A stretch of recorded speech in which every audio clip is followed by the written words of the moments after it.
걸으며 상사의 지시를 받는 요령. 명쾌한 지시는 부하를 즐겁게 한다. 직장에서는 상사의 지시나 명령으로 일이 시작되고 상사에게 일의 진척 상황과 결과를 보고하는 것으로 마무리되는 것이 기본이다. 상사는 부하의 자질이나 성격이 모두 한결같다면 지시나 명령을 내리기가 훨씬 편하리라 생각하겠지만 이는 부하 입장에서도 마찬가지다. 부하의 사정은 생각하지도 않고 갑자기 많은 일을 명령하는 상사, 무엇을 요구하는 것인지 도대체 알 수 없는 상사, 자신이 지시한 내용을 잊어버리는 상사 등 상사도 각양각색이다. 어느 인재 파견 회사에서 중견 광고 대행사로 전직한 N씨는 그런 점에서 행운이었다. 팀장이 간결하고 명쾌하게 지시하는 사람이었기 때문이다. 처음 출근하던 날 N씨는 옆자리 동료에게서 팀장이 종종 밖에 나가 걸으며 지시를 내릴 때가 있다는 정보를 전해 들었다. 간단한 지시일 경우에는 자리로 부르지만 지시 내용이 길거나 복잡할 때에는 누구누구씨 지금 시간 괜찮아요? 라고 묻는다는 것이었다.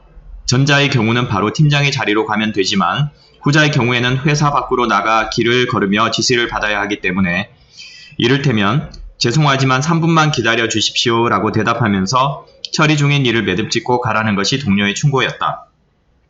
입사하고 며칠 지나서 지금 시간 좀 있어요 하고 물으시기에 얼른 하던 일을 끝내고 현관으로 나갔지요. 잠시 후 팀장이 나오더니 메모할 것도 가지고 왔나요? 하시는 겁니다. 당황해하며 수첩과 볼펜을 가지러 다시 사무실로 들어갔지요. 걸으며 지시를 받는 이런 독특한 방법을 통해 일의 기본을 많이 배울 수 있었다고 N씨는 덧붙였다. 걸으며 지시를 받으니 명쾌하여 오히려 지시 받는 일이 즐거웠다고 한다. 내용이 정확하게 OW3H에 따라 구성되어 있었기 때문이다. 그래서 N씨는 나중에 OW3H 플러스 비고란으로 작성된 메모장을 직접 만들었다. 이런 형식의 메모장이 지금은 부서 전체의 표준 비품이 되었다고 한다. 요점을 재확인한다. 길을 걸으며 지시를 받을 경우 메모하는 데 열중하다 보면 다른 사람이나 장애물에 부딪힐 수 있다. 그러므로 무엇보다 간결하고 요령 있게 메모할 수 있어야 한다. 무엇을 말하고자 하는지 재빨리 알아차려서 필요한 것만 메모하도록 하자. 이런 훈련은 틀림없이 다른 업무에도 도움이 될 것이다. 메모만으로 불안하다면 녹음기를 준비하는 것도 한 가지 방법이다. 나중에 확인이 필요한 경우에 유용하다. 메모 이외에 다음과 같은 점에도 주의하자. 상사가 얘기할 동안에는 의문점이나 다른 의견이 있어도 끝까지 묵묵히 듣도록 하자. 말하는 도중에 끼어들면 상사가 설명하다가 그만 중요한 사항을 빠뜨릴 염려가 있기 때문이다. 질문이나 의견은 상사의 지시나 명령이 한 차례 끝나고 나서 해도 된다. 상사도 사람이므로 필요한 항목을 잊어버릴 수가 있다. 지시한 내용을 살펴보고 빠뜨린 항목이 있으면 기한은 언제까지입니까? 와 같은 질문을 하도록 하자. 의문점이나 불확실한 부분을 그대로 넘기는 것은 절대 금물이다.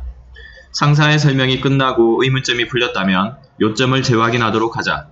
예컨대 내일 오전 중에 세한 인터내셔널 본사의 K과장에게 전화하여 제1상사의 구매팀 P부장 앞으로 신제품 S21의 샘플 5개를 퀵으로 발송해달라고 할 것, 그리고 제1상사 측에 전화하여 물건을 수령했는지 확인할 것, 이것이 전부입니까? 라고 확인하면 상사 쪽에서도 혹시 빠뜨린 부분이 없는지 알 수 있다.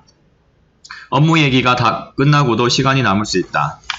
이때는 상사와 관계를 돈독히 할 수 있는 절호의 기회다. 지시나 명령이 끝나고 나면 그냥 산책하는 기분이 들어 상사도 느긋해진다. 따라서 평소에는 들을 수 없었던 것, 말하자면 회사의 역사라든가 내부 분위기, 일을 하며 의문스러웠던 점 같은 것을 질문해보자. 상사의 취미나 고향을 묻는 것도 괜찮을 것이다. 묻지만 말고 자신에 대한 얘기도 해본다.